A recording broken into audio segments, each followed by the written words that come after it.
Welcome team to the learning of new interesting model, and that is spiral model. Originally this model was proposed by Boehms. If you go through internet you would get n number of versions of this model drawn, but we are just going to get the idea of how does it works. So as per our Pressman's book, we are going to keep the 5 framework activities common, that is communication, planning, modeling, construction and deployment. How they are followed, that is what we are going to learn here.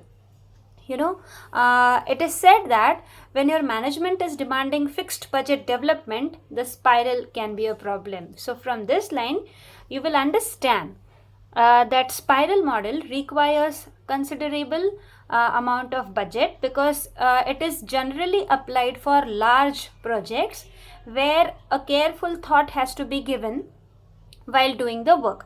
So we will go into details of how this model works.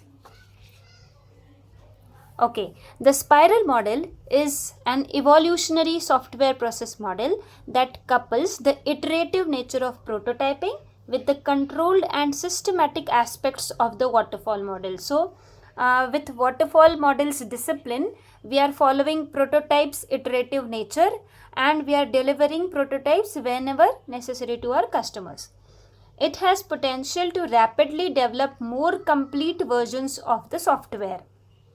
So with each iteration we are going to develop a more complete versions of the software. If you remember, we had taken the example of a video calling application which was giving each feature in the new version of it.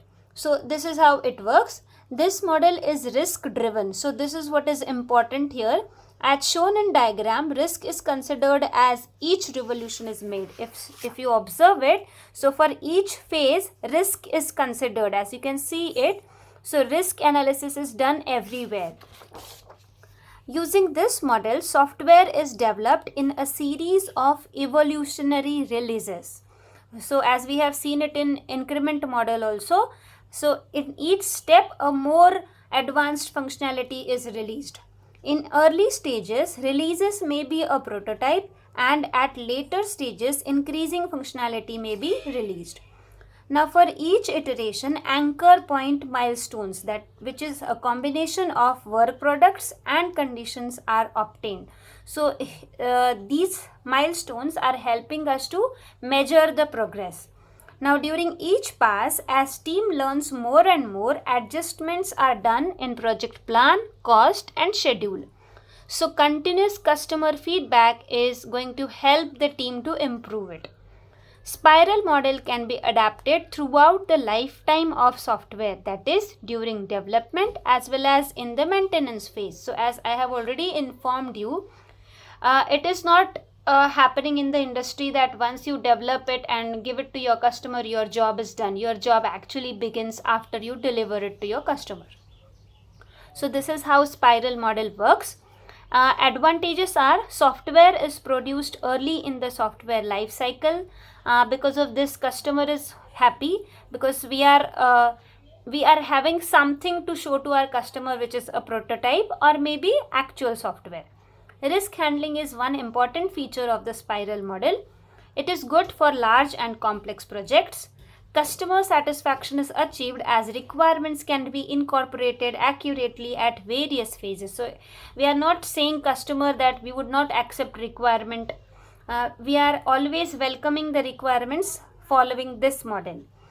Strong approval and documentation control is there in this model. When business needs are unstable and the risk is high, spiral model can rescue the teams. So these were the advantages. Now we will talk about the limitations or disadvantages of the model. This model is not suitable for small projects as it is expensive, as cost incurred here is high, because nothing is fixed. We are not able to predict the things, and that time factor is there, which is increasing the cost. End of the project may not be known early, because we do not know how many iterations the team will have to follow. So as you can see, it is continuously increasing till the customer is satisfied about the work. So that is why end of project is not known. Too much dependable on risk analysis and requires expertise. Now, the example of risk which I would like to give you are, say for example, I'm giving very smaller risks. What if the technology changes? Now we started development with certain technology, and it took us to build the software, say for 1 year, and within that time the market has changed so drastically that the thing which was appearing to us as a very classic thing, now it is obsolete. So that is one of the risk. So if we are too much dependable on risk, and if we are taking too much time in the development, then it becomes a problem. And also, it requires expertise to find out the risks which are present or which may come during the development phase. So that is what the problem is. Time estimation becomes difficult as number of phases are not known. This we have already talked about. So if you observe this model, you would find out that the phases which we are considering are same. Okay, those which we had seen in the waterfall model. We are beginning with communication phase, and here at each step, this is what is anchor point milestone is. So what you have to remember is, feature of the spiral model is its cyclic approach. So with each iteration you are developing more and more, and anchor point milestone at each iteration, at end of each iteration. And third is important is risk analysis. So everything is done considering risk in mind. All right, so teams, I hope this much explanation is sufficient, and we would be heading towards next set of models very soon. Thank you. See you in the next class.